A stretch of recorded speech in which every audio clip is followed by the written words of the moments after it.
Good morning, afternoon, and evening, everyone. Thank you for joining the second part of our training series on the 2018 monitoring round of the Global Partnership for Effective Development Cooperation.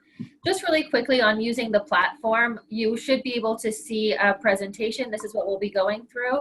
If you'd like to make an intervention, if you see at the bottom of your screen, you can click Manage Participants, and then you can click Chat. And there you should be able to see a button that says Raise Hand. If you click that button, then we'll be able to see that you'd like to make an intervention and we'll unmute you.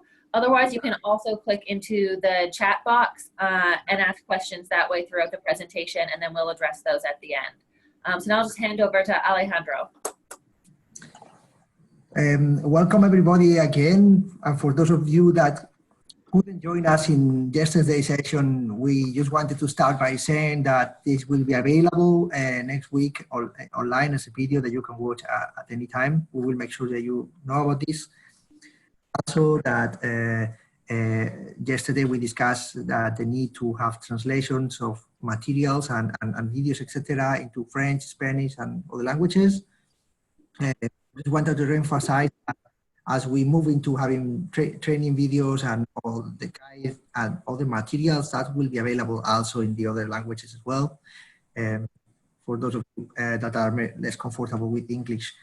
Today's session is going to be focused on understanding the monitoring indicators. Yesterday, we looked at how to manage the monitoring process in an effective and successful way at country level.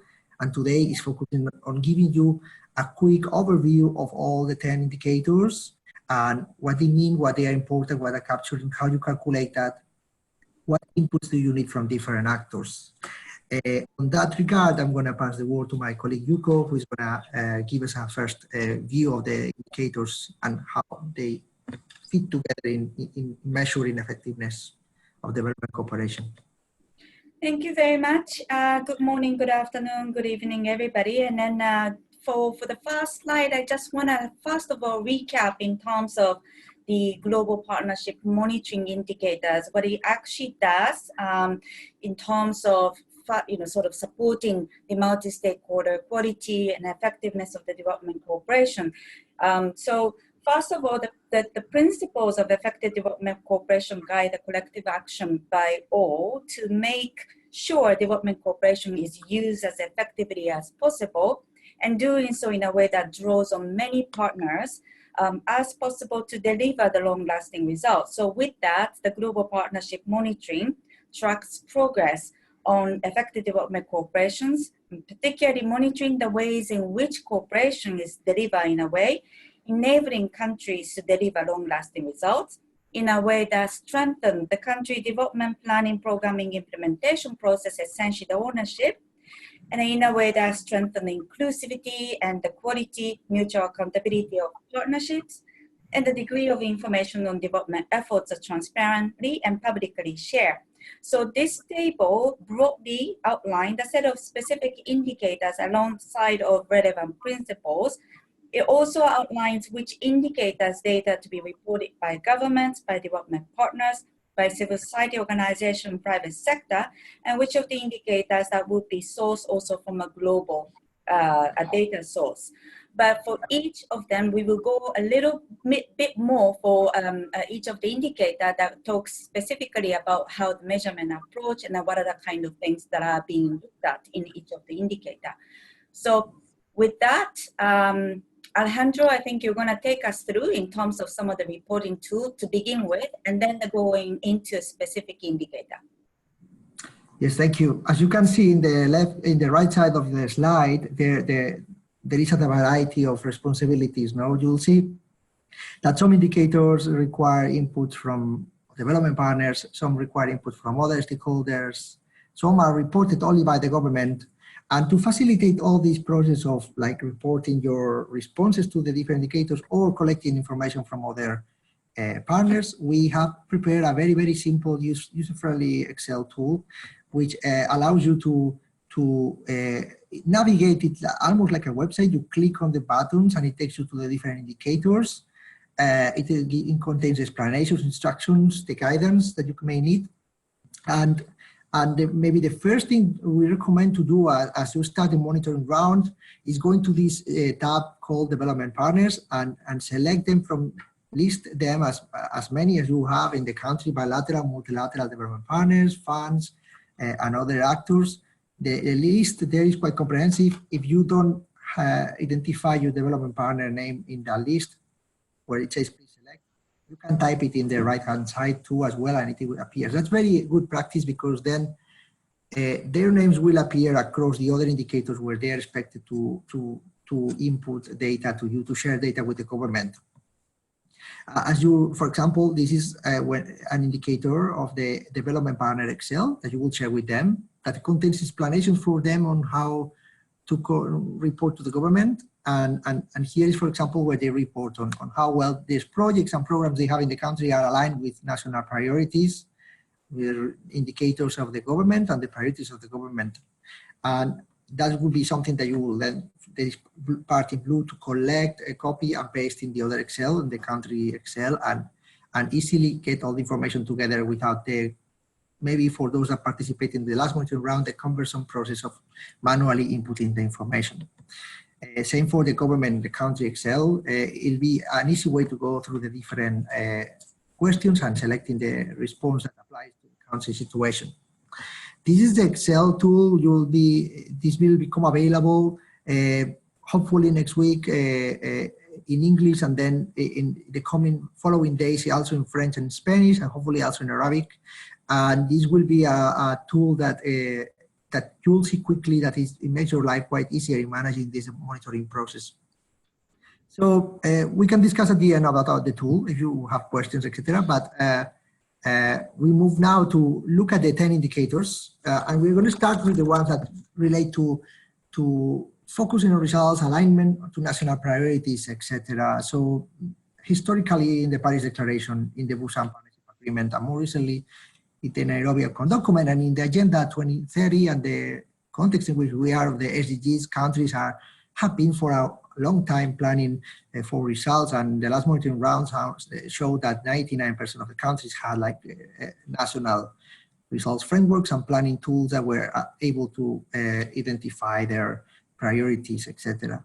This indicator 1B has been refined a little bit, but the objective is the same, to try to get a sense of the existence and the characteristics of the country key planning instrument, their national results frameworks in place, and how this has been monitored regularly, and how this information is being used to bring development partners aligned with the framework, or to make decisions regarding how to allocate the national budget on the framework. This is a way in which countries show their leadership in setting the path they want for the development of the countries. The indicator, you'll see, it's a very brief questionnaire of 10, 11 questions that look at four issues. One is if there are transparent country-led result frameworks, if the government has set some kind of like national development plan or similar long-term vision, or some similar document that establishes what are the national priorities and to what extent that was consulted with external stakeholders or domestic actors. The second criterion is regarding if it contains priorities and targets.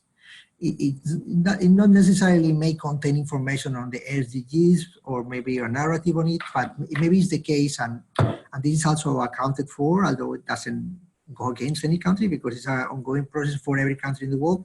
But it's also looking at this at least to showcase your efforts to implement the SDG agenda in your country. The third criterion regarding to what extent this has been regularly monitored or collecting information on it, what are the issues in bringing all these ministries to report together, to the information needed to report on the progress on the national results frameworks and priorities, and finally, as I was saying, on the use of the information for any decision, not for budgeting or for guiding the priorities of the development partners, what you want them to be. This is complemented with a commitment by the development partners, this indicator 1A, on regarding the using your country results frameworks and prioritization tools to set up their own programs, development cooperation programs with you.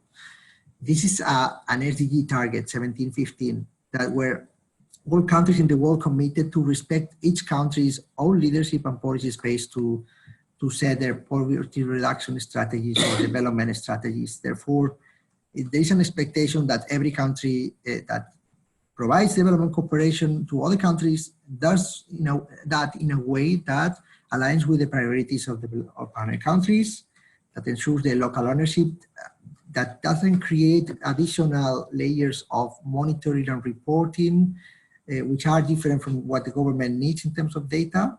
And that they contribute to results that are the ones that the government and the countries trying to achieve in a way that increase sustainability of those results.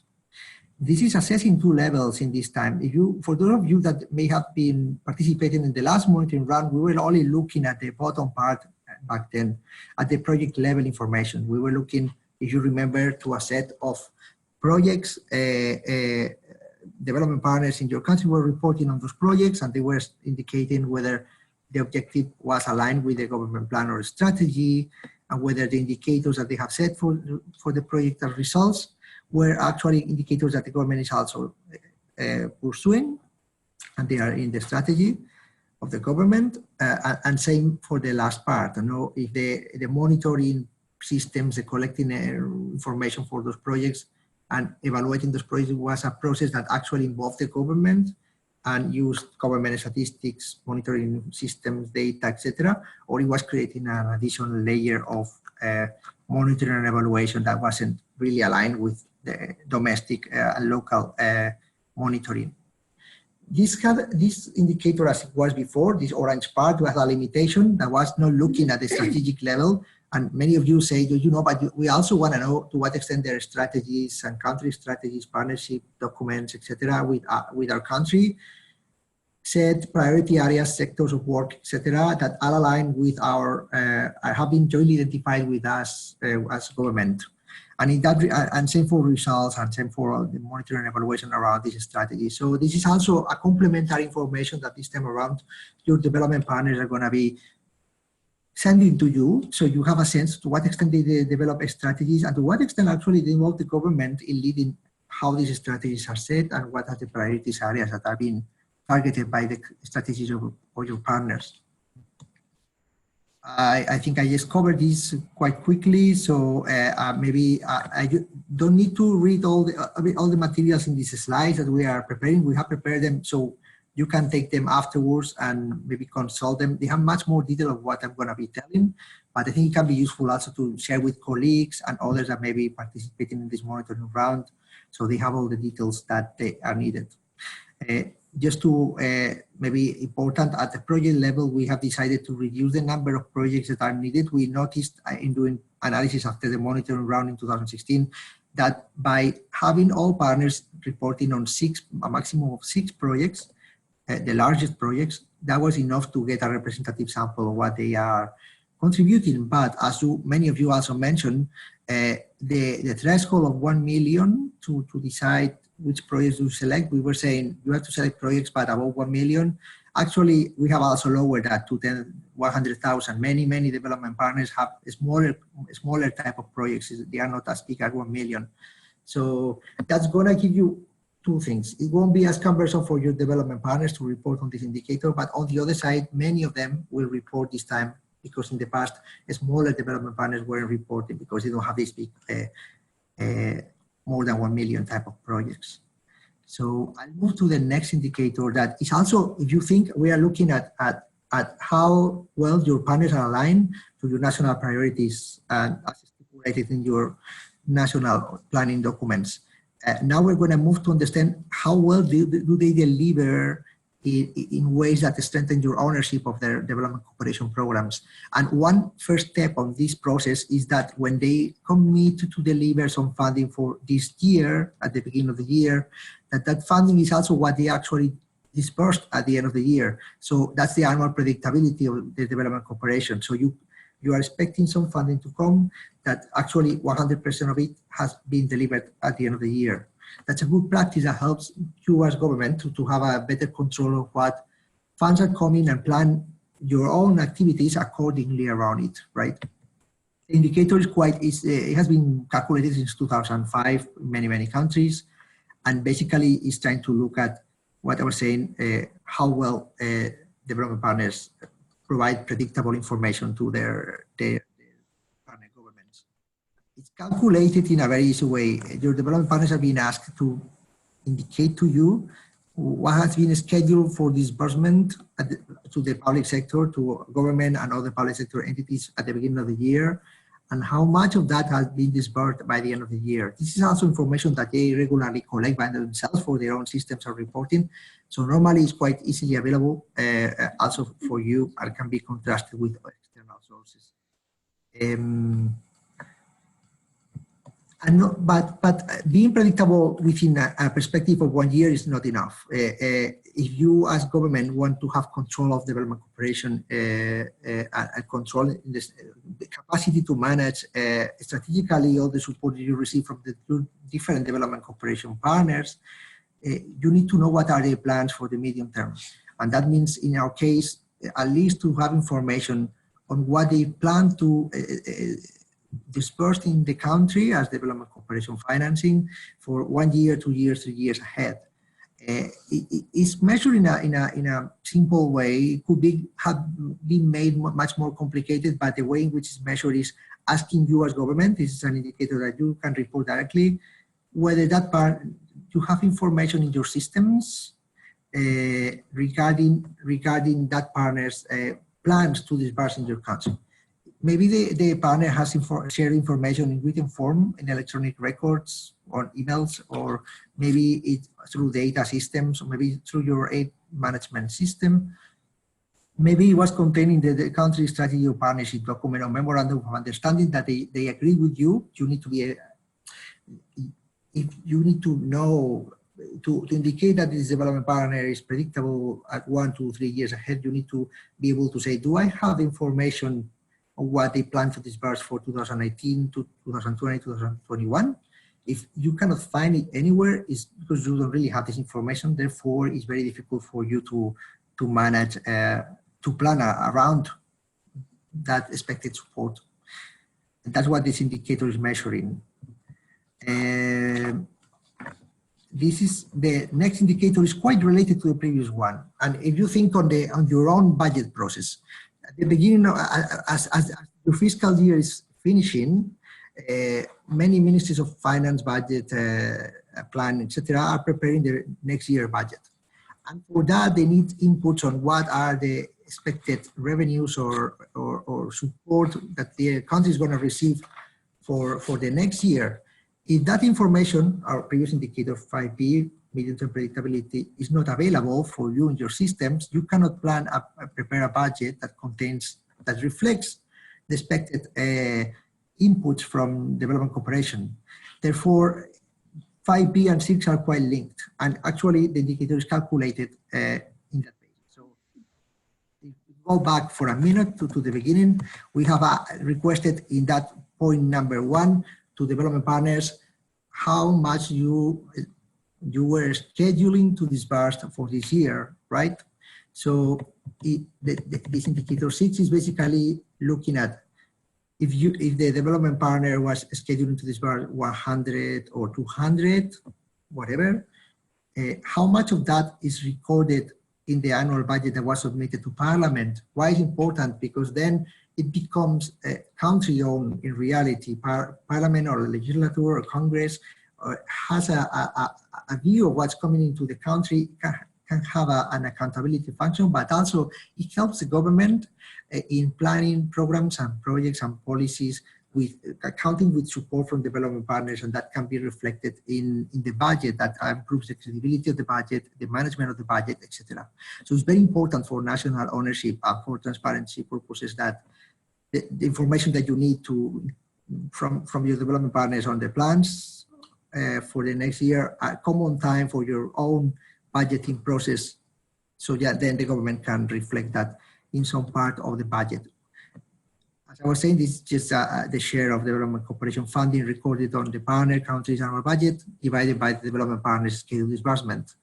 So if they plan 100, but I mean, in the end, if you don't have the information, you can only reflect a share of that part. It's also a responsibility of the partner country, of course, of the government, if they have information to reflect that in the budget. And there are many modalities in which many countries do so. For example, it can be expenditure lines within different programs saying, well, this is a program and this is how it's going to be financed. It can be in the revenue section of the budget, or it can be in the annex to the budget. To collect this indicator is actually quite simple, and maybe in the last monitoring round wasn't explained properly. But basically, you just go back to the annual budget of the reference year, the year you're reporting on, and look if you can find information on that development partner there. And then you just annotate the amounts that were recorded in the budget. So that basically is going back to the publicly available copy of the annual budget of the country. So we're getting close to the end of understanding how country ownership and alignment and results focus is being monitored in this monitoring round. This common indicator has changed by request of many partner countries. In the past, we were looking at the quality of country systems, how well countries were strengthening those country systems of public financial management, procurement, auditing, etc.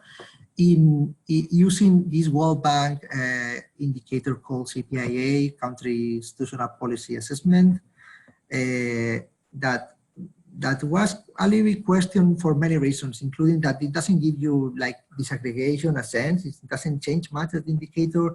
It's also a bit subjective because it's based on the perceptions of World Bank staff, etc. So it was a bit criticized.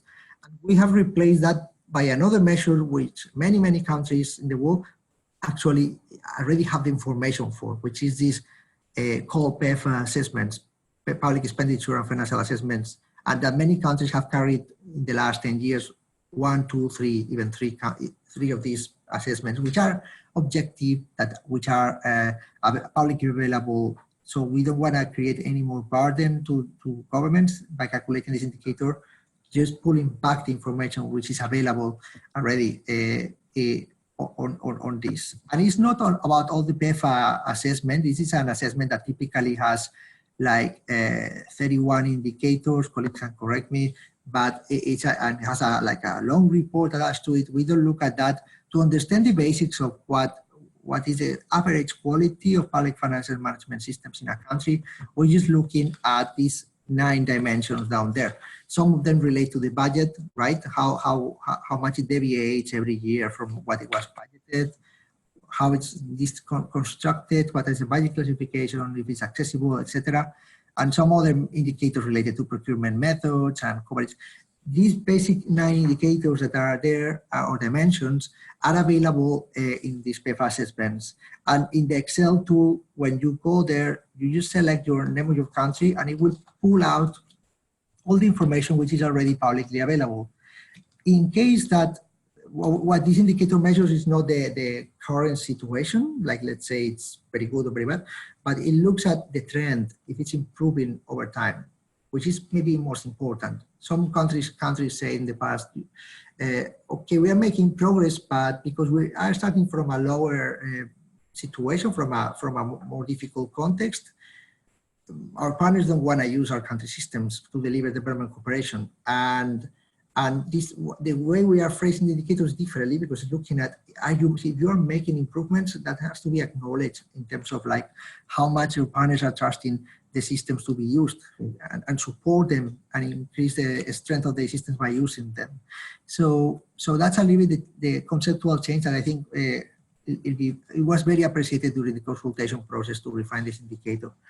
If I was saying that if the Excel doesn't tell you, it tells you that you have the 2 assessments, both one, previous one and the most recent one, and makes the comparison, you have information readily available.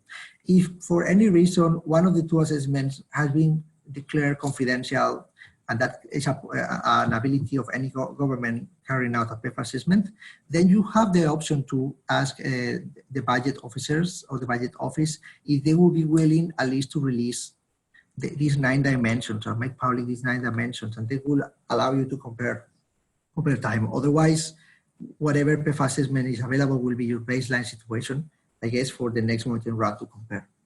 If you haven't done any PEFA assessment in the last year, that's not the case of many countries, but if that's the situation in your country and Excel is telling you that there are no PEFA assessments available, it will also suggest you the Excel will suggest you to contact us and we can discuss, there is a method to quickly calculate and we support you on that if that's the case and you are willing to do so, a PEFA estimate for these 9 dimensions.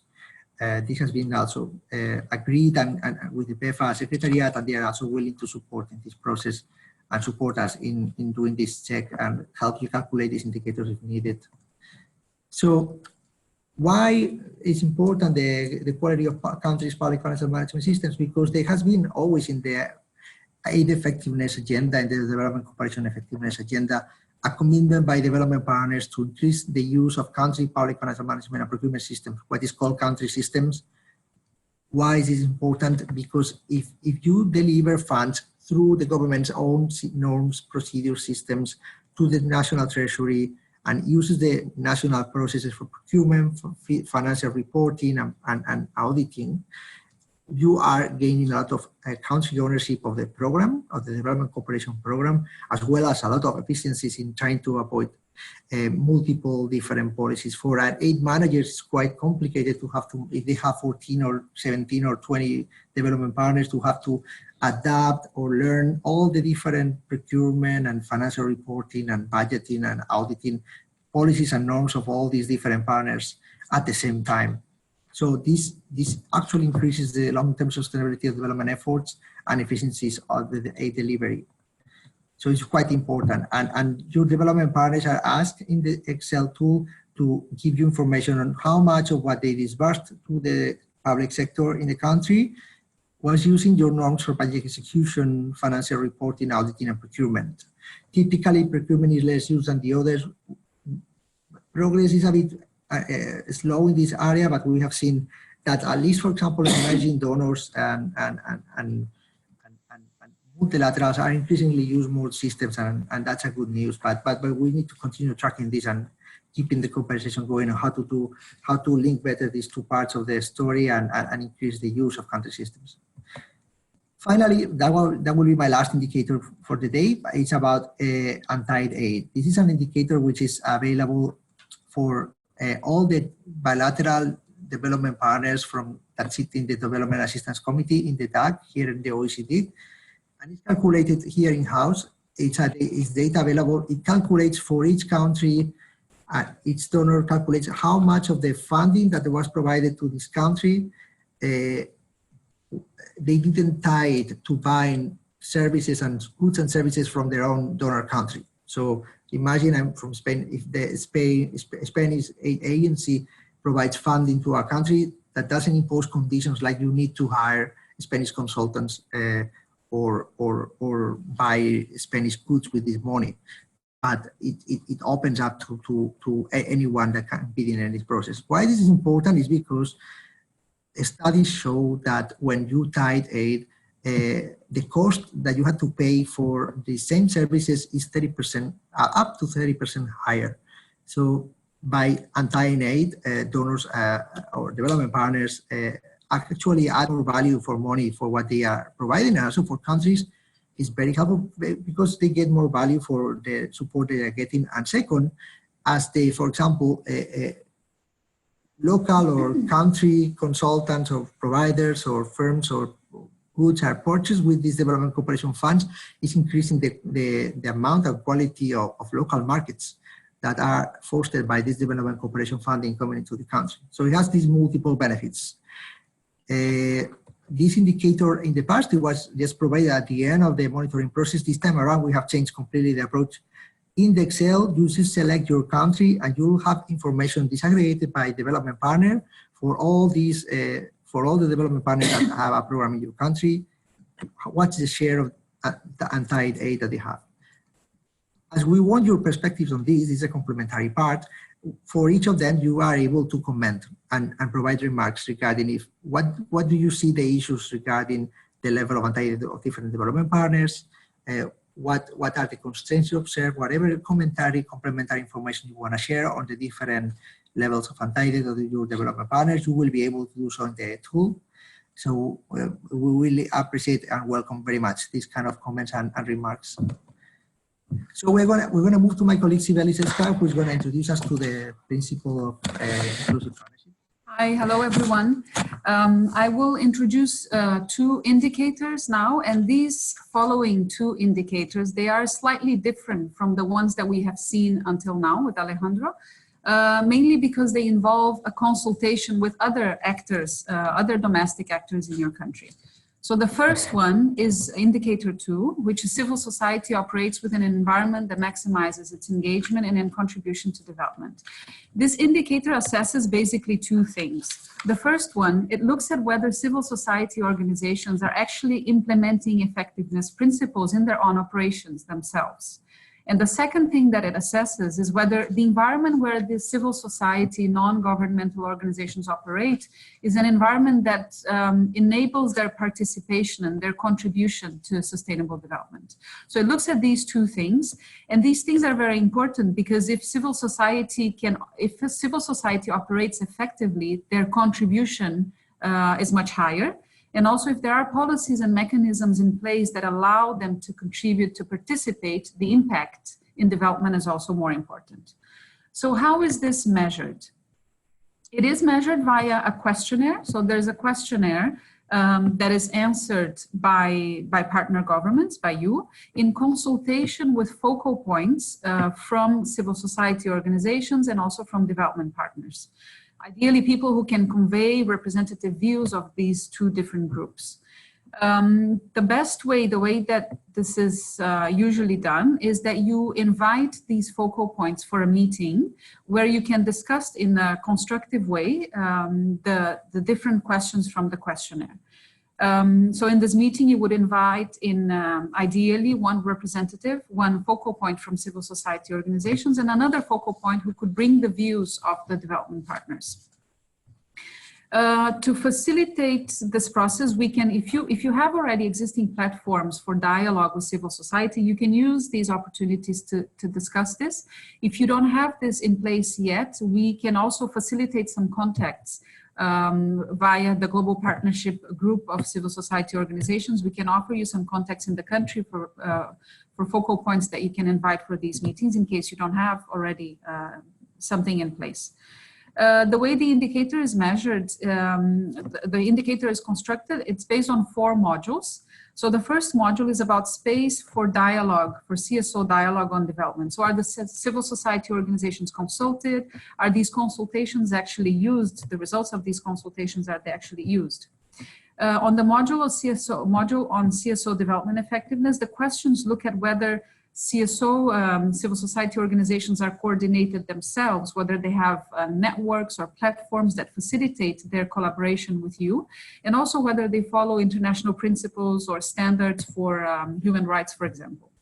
The third module looks at the cooperation with between development partners and civil society organizations. So how does that work in practice? Are civil society organizations consulted by development partners? Are they supported? So it looks at these different aspects. And the fourth and last module looks at legal and regulatory environment in which the civil society organizations operate. So these 4 modules contain a total of 16 questions. And when you answer these questions in the tool, you will see that the tool also offers you some complementary contextual information that can help facilitate that conversation, that can help inform this meeting, this discussion with the focal points. It has interesting information, for example, how much funding is going to CSOs in your countries and things like that. So it can inform the conversation that you're having with the focal points. Just a detail for the ones who have participated in 2016, you may remember that this was a questionnaire that had yes/no answers. And some of you told us that that was not very, it was not the best way to show that your government was actually doing efforts to improve things. Things were not just yes/no. So we have changed the way the answers are done now into, it allows you, instead of saying yes, no, it allows you to choose a level in a scale of levels, this level that would best represent the situation in your country at this moment. So you would pick a level in the scale for each of the questions. And the different focal points that are present in the meeting, if they have different opinions, they can register their individual answers to the questions. The tool allows for all of that. So this was the indicator on civil society. The next indicator is also one that involves a consultation with actors, and in this case, it is a consultation with the private sector, because it's an indicator that looks at the dialogue, the quality of public-private dialogue. And that is important because here we see that dialogue functions as a proxy, as an enabler for private sector engagement and contribution to development. We all agree that this is important, that the private sector has a crucial role in achieving sustainable development, not just their financial contribution, but also non-financial contributions such as creativity and innovation to solving challenges, sustainable development challenges. In order to maximize their contribution, all these financial and non-financial inputs are necessary, and dialogue is actually a precondition. It indicates, it enables collaboration between these two parties. So this is what the indicator looks at, the quality of this dialogue. So it is done by a questionnaire again, and this questionnaire is reported by partner governments, by you, in collaboration with focal points from private sector. Given the different realities and issues that affect large firms and small firms, we recommend that you invite two focal points from the private sector, one that can represent the views of smaller and medium enterprises, and another one that can actually represent important business groups and large firms. It is also recommended that you invite a focal point from a trade union or other social agents that could also bring their perspective for this constructive dialogue. If you already have platforms for collaboration, for discussion with the private sector, please use these platforms. For the countries who don't have an established dialogue yet, this can also serve as an entry point to build these mechanisms for dialogue with the private sector. So the way the questionnaire is organized, there are two modules.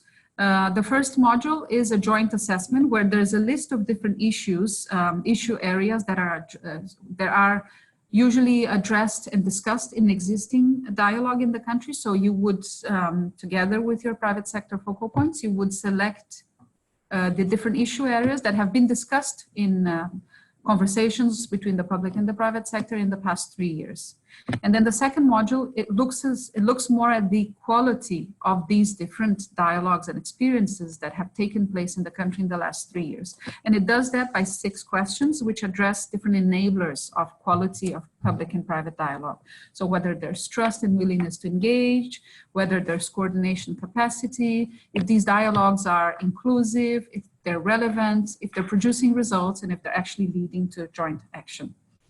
So it's 6 questions that you were invited to answer in collaboration with private sector representatives. And just like for indicator 2, this one also in the tool, you get a series of contextual information that can help you feed this dialogue, that can serve as interesting starting points to have this conversation with the private sector.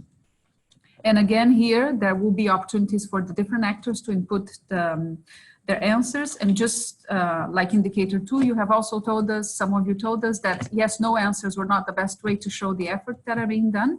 So this time, for this round, we are actually offering different levels in the scale where you can indicate the best level that reflects the situation in your country.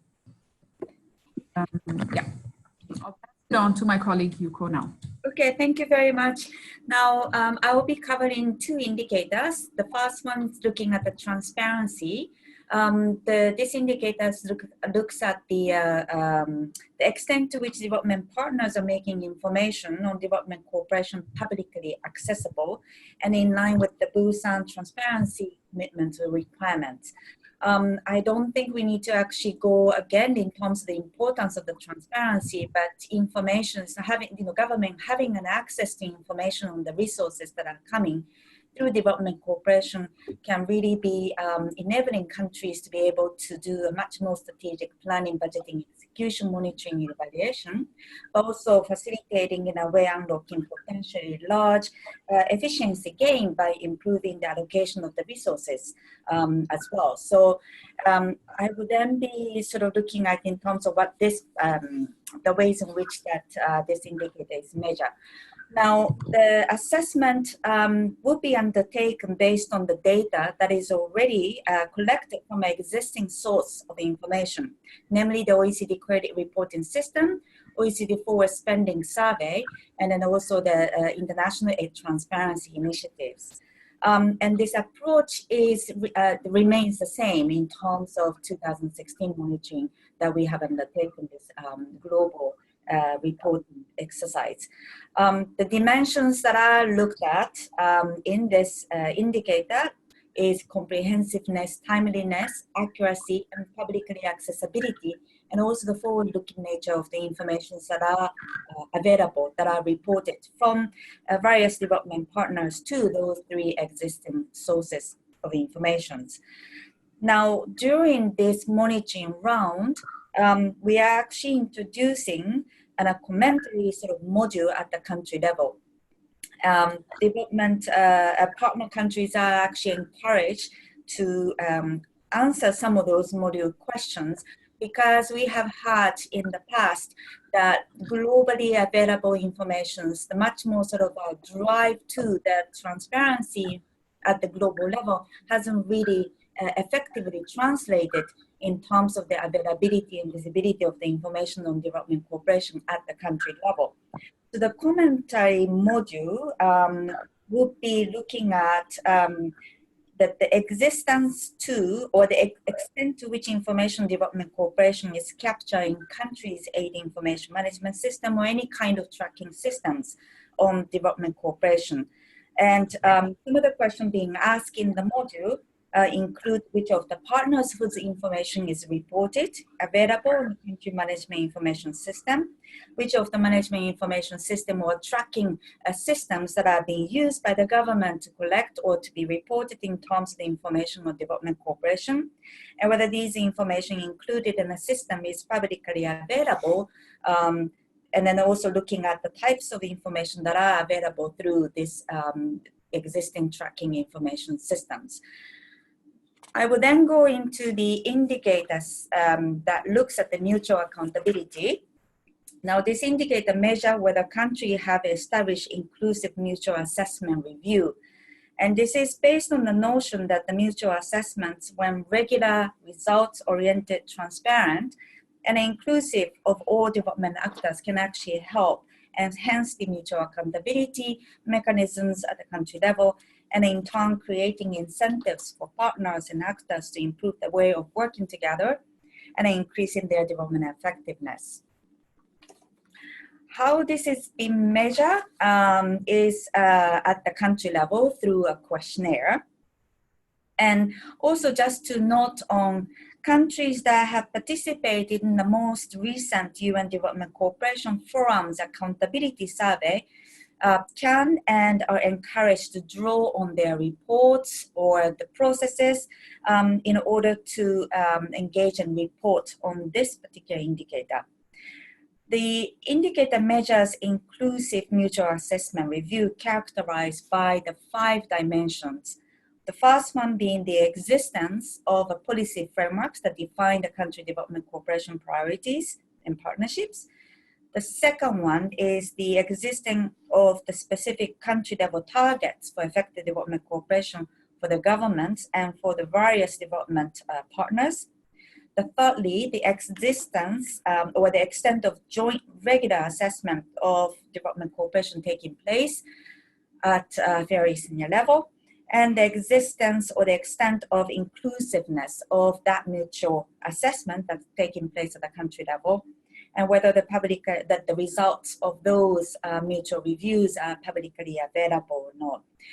Now, this is again reported through a questionnaire, but also encourage actually discussions and dialogue at the country level using the existing or relevant national dialogue architecture that may exist that looks at development partner, corporations, and so on. Now, for each of the questions, in order to really assess the degree, not just yes or no, similarly to the approach being used in the indicator 2 and 3, we are also introducing the scaled approach to be able to actually bring the granularity of some of those efforts that are being made at the country level. And also just to note that in the previous round, the mutual accountability, which actually looks at yes or no question, didn't really necessarily be able to bring the inclusivity that are actually happening in terms of the development cooperations and partnership architecture. So it also tried to bring in that kind of inclusivity aspects of the mutual accountability, not just between the governments and development partners, but in the ways in which the other partners are engaged in the accountability and the assessment of the cooperation. As was the case in the indicator 2 and 3, the scaled approach are introduced to best describe the best characteristics of the current practice that's happening at the country level along those 5 dimensions. For example, with regard to a policy framework that guide development cooperation and partnership, 4 scales being introduced, with the level 1 being that there's no overarching policy framework, it only exists in terms of the bilateral frameworks, with the level 4 being that there is an inclusive policy framework that defines the roles and responsibility of most types of development cooperation partners in covering actually the multiple cooperation types and financial instruments that are being used. So those are the kind of changes, and then the process to which we look at the indicator 7 in terms of mutual accountability. Now I'm handing over to Katie from UN Women, who will be able to introduce the last indicator that looks at the gender responsive budget equality indicator. Hello. Hi, everyone. So I'm Katie from UN Women, and I'm happy to present Indicator 8, which is looking at governments having systems in place to track allocations for gender equality and women's empowerment. And in terms of what the indicator measures, it's really looking at government effort to track budget allocations for gender equality through the public financial management cycle and to make that information publicly available. And importantly, this is a fiscal process indicator. It's not looking at quantity of finance, but it's looking specifically at whether or not the system is in place. And why is this important? It's important because specifically it links national budget systems with the implementation of legislation and policies for gender equality and women's empowerment. And it's really, this is very important because we know about the necessity of bridging commitments through legislation and policies, and then finance to actually deliver on those and implement them. It is also an official source of evidence for tracking progress against Sustainable Development Goal Indicator 5C1. And I should mention, for those of you who've reported in the last monitoring rounds, you'll note that this methodology, that this questionnaire has been refined. That has happened over the last year and a half. UN Women, together with UNDP and OECD, in consultation with national governments, have refined the methodology for this indicator. And Indicator 5C1 is fully harmonized with Indicator 8 and vice versa. So they're identical in terms of the methodology and the questions. Sorry. Can I have the next? Okay, fantastic. So in terms of how it's measured, partner countries will be answering a questionnaire that assesses 3 main criteria. And that's looking at, first, whether or not a government has gender responsive policies and programs in place and corresponding resource allocations to support their implementation. And that has 3 questions in that criterion. The second is looking at the public financial management system itself and whether or not that promotes gender responsive goals. And that contains 7 yes/no questions. And then the final criterion is looking at the issue of transparency and making that information publicly available in both a timely and accessible manner. So in terms of the types of questions that will be asked, and I should note that it's expected that this questionnaire will be answered in consultation with the Ministry of Finance or the office responsible for the budget, because in our experience in piloting this methodology, it was the Ministry of Finance primarily that had this data accessible and available. And so the types of questions that will be asked will be things like whether or not there are policies in place that are designed to address well-identified gender equality goals, and looking not only at those that have gender equality as a primary objective, but also those that might not have it as a primary objective, but would have gender impacts. By way of example, policies or plans that have in infrastructure, in social protection. So looking really to look across the full policy framework. And then looking at the second criterion, thinking about issues related to, and the questions relate to whether or not the Ministry of Finance, Budget Office issue call circulars or directives that provide specific guidance on gender responsive budget allocations, whether or not sex disaggregated data and statistics are used across key policy and programs in ways that can inform budget-related policy decisions, the use of ex-ante or ex-post impact assessments that are gender responsive. And then in terms of the third criteria, as I mentioned, it's looking specifically at the availability, the public availability of this data. And so questions related to whether or not the information is published, if published, if it's published in a way that is timely and accessible to the population. So also this methodology includes a scoring system, because we note that it is not just about the presence of a system that's important, it's also about the quality of the system. So there is a scaled scoring measure that looks at assessing across the three criteria, and there are thresholds that need to be met in responses. So in the first criterion, 2 out of the 3 questions need to be met in terms of what is determined as fully meeting the requirements. In criterion 2, there needs to be 4 out of 7 questions answered with a yes or more. And on criterion 3, there needs to be a yes to 2 out of the 3 questions or more. And that would be then calculated as fully meeting the requirements. There are also categories of the scale that are about approaching the requirements or does not meet the requirements. And this is really seen as incentivizing countries to improve their systems over time. And as I mentioned, assessing the quality of the system itself. So I think I will stop there, and thank you very much. Okay, thank you very much. We have a couple of questions. I think it's very, very useful, and then very good to see that the library sort of comments and the questions that are coming in. I will just kind of like do a little bit of delegations here in terms of some of the questions, and asking colleagues in Paris to also respond to some of the questions. One of the questions about the whole of society approach, the definition, whether the definition is included in the guide or not. The definition as such hasn't really been defined very specifically in the guide.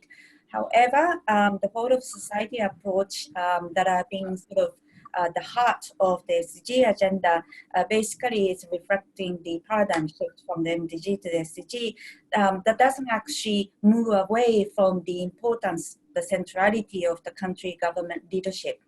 So in a way that some of those indicators that are looking at the inclusive development partnership, looking at the enabling environment and the mutual accountability in a way that is much more inclusive, still put the leadership and the centrality of the country governments and then its responsibility at the heart. Now, there was a questions and the comments, very useful comments with regard to the definition changes in terms of government sector to public sector. What are the kind of changes, the rationales or a background behind it in terms of the change of this terminology being used? There was also a need for more clarity with regard to what is actually is a final point of delivery to be used in this data reporting, to be very clear about development partners that are directly reporting to the public sector is the one to be reporting on the data, and so on. And there was also a question around the public-private dialogue. What are the kind of contributions from a private sector, whether they can be including the contribution from a private sector to the SDGs. Some of those questions I will actually be asking Alejandro and Sibel to respond. Sorry, just to complement your explanations, you'll see in the tool that the whole of society issue, you could comment that it's not defined, is by practice map in the sense that when countries define their national priorities, it asks to which actors of society have been consulted or that have actively participated in co-defining those national priorities. So although it's not defined, it's defined by de facto, by the way it's asking the questions. I also wanted to complement, because this is an important question that has been raised regarding how much of the funding that is channeled to the government or to public sector represents from the total program of the donor in the country. And it can be a situation like you have a development partner that it's providing, let's say, 100, but only 10 go to the government, and those 10, let's say, million are using 100% of country systems, but the rest is not going through the government or public sector, it's going to private sector, civil society, other actors, or implemented directly by the donor. So it's 90%. So we're going to contextualize also the findings on or the responses of the development partners in the context of how much that represent from the total they actually are delivering that country, right? So then it becomes more meaningful, the conversation. I didn't capture the question on the private sector, sorry. We don't have a, can you maybe read it for us?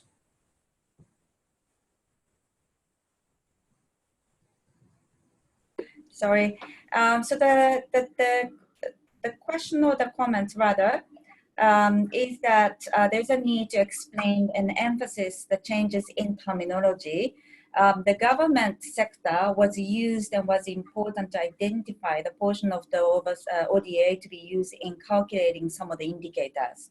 The old survey used term like Providers Development Corporation to avoid double counting by recording flows only at the point of delivery. So this time the government sector has been replaced by the public sector. The new definitions seems easier with less need for discretion, but it perhaps needs to be emphasized how this definition has changed. Previously, some of the non-state actors could be included if activities were delegated to them, and it will also affect the comparability of the previous years. All right. So that's the kind of questions, particularly on that. Okay, I get. So yes, just to clarify, actually, the definition hasn't changed, but it has changed the way we move from saying government sector to public sector. And why is what? Because in the last monitoring round, that was the most frequently asked question. It was like, what do you mean by government sector? Do you mean funds that go for, governance issues, public administration reform, or do you mean funds that go or either to or through or for the benefit of any public sector entity, including different line ministries in other sectors, etc. And the definition was always that one. It means like funding going to or in the benefit of public sector entities in that country. But by using government sector, which is maybe an OECD DAC terminology, it became very confusing for many national coordinators. So we are just trying to clarify, but the concept hasn't changed.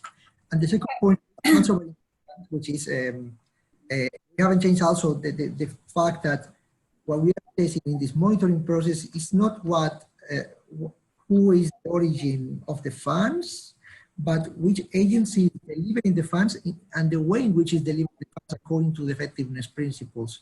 So it hasn't changed as well. So regardless if it's German funds going through, let's say, UNICEF in one country, is the behavior of UNICEF in terms of using public country systems or being predictable, etc., that is assessed in this monitoring process. We'll make sure that the development partners mini guide that we are going to complement to your national coordinator guide for them to understand this process is very clear in this kind of like very, very nimble issues, important issues. Yeah, and thank you. And I think these are very good questions that I think we are taking notes, and then we will be making available to the question, ask questions, and they make also be posted on our website. Sibyl? Yes, just wanted to answer another question that we just received regarding the private sector indicator. So the question is whether you're asked to include the financial contribution of the private sector towards achieving the SDGs in financial terms. And the answer is no. The indicator looks at more at the quality of the dialogue and not so much the financial contribution of the private sector. So it's more the value in that sense and not so much the financial value of the private sector. But just to complement part two, we actually, that's a very interesting point, maybe it didn't come in the presentation, is as a starting point for your dialogue with the private sector, the Excel tool has a sheet you will see that you put the name of your country and it will pull out all the SDGs that were where a contribution from the private sector will help in achieving those SDGs, and it will show the trends in the last recent years. So it can be a starting point for the conversation, indicating, maybe in these areas where you as a private sector can be an important actor, we are not making as much progress, and maybe, it's helping you identify with the private sector opportunity areas regarding the SDGs. Thank you. And then there was one more additional question which I can respond to. There was a question related to indicator 4. Transparent information is publicly available, collected at the global level. What does that mean? So the development partners are reporting regularly to the OECD credit reporting systems, as well as forward spending survey. And some of the development partners, increasing number of partners, including not just the official development providers, but also non-government organization, foundations, and others, are also reporting management types of information to the international transparency initiatives. So those data that are already reported to those 3 systems, the respective secretariat in terms of the OECD, DCD that supports the credit reporting system, as well as the IATI secretariat, they will be providing the data and in terms of the assessment along the line of those dimensions. So that would be when we refer to collected at the global level. Now, what we said is that information is already publicly available at the global level hasn't really been effectively translated in terms of information that are available in a way that really supports a country management processes. So the commentary module to be introduced this time around is the informations that are available as recorded and reported through the country information management system, any kind of tracking systems. Okay, there was a clarifications, respond to the clarifications. If I could actually unmute Philip, and then maybe you can kind of ask questions verbally.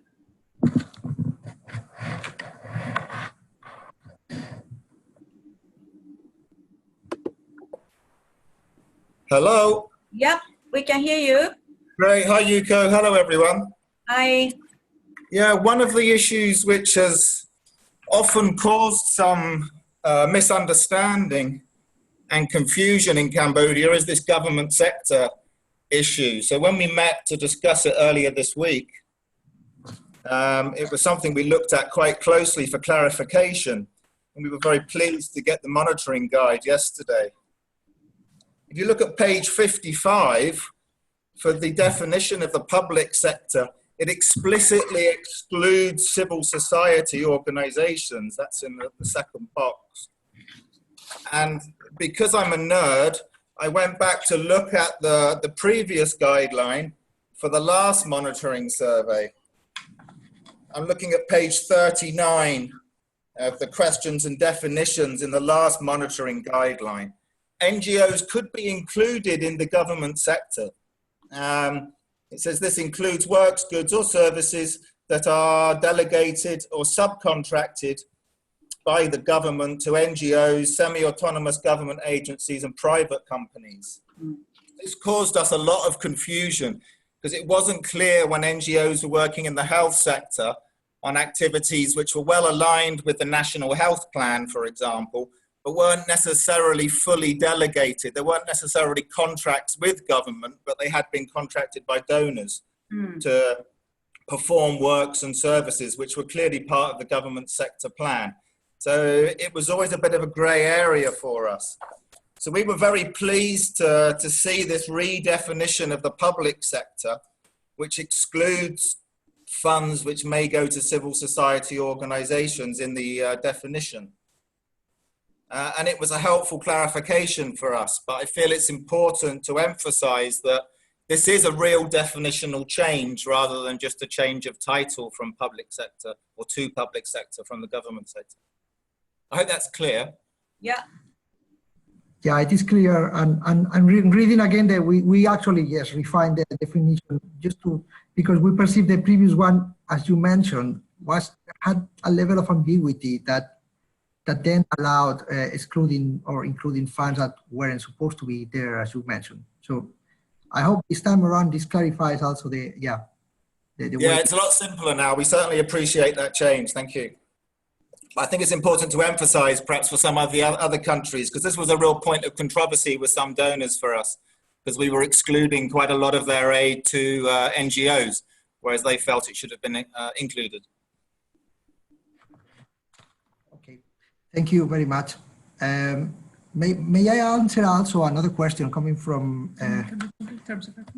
Dominican Republic on the usefulness that maybe it was in the past of having terms of reference for the development partners role and for the other stakeholders roles, so you could like share with them as an instrument to help them understand what is the role of they have. Although we have this brochure for development partners that can kind of accomplish the same role.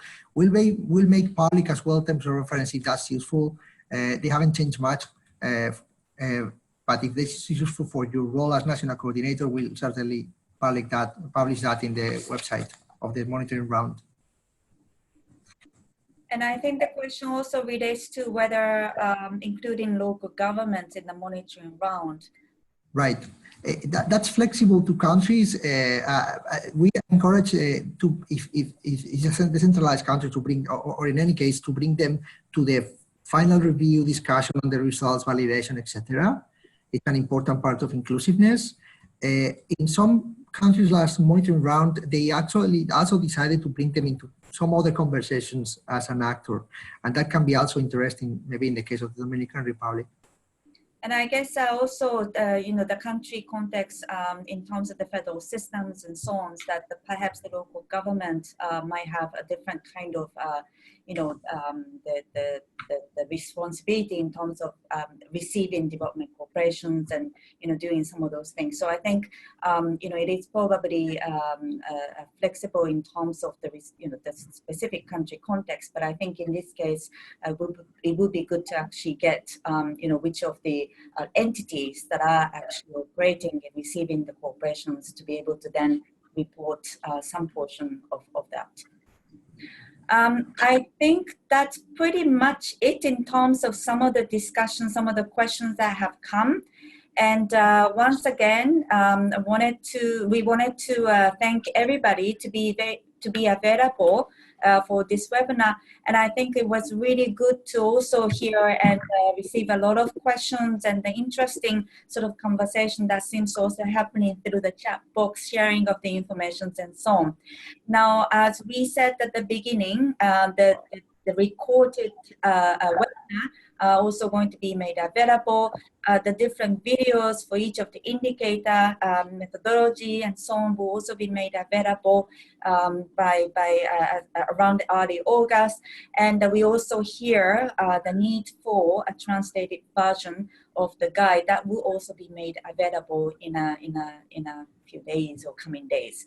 So thank you very much for all of you, and good morning, good afternoon, and good evening. All right, bye. Thank you.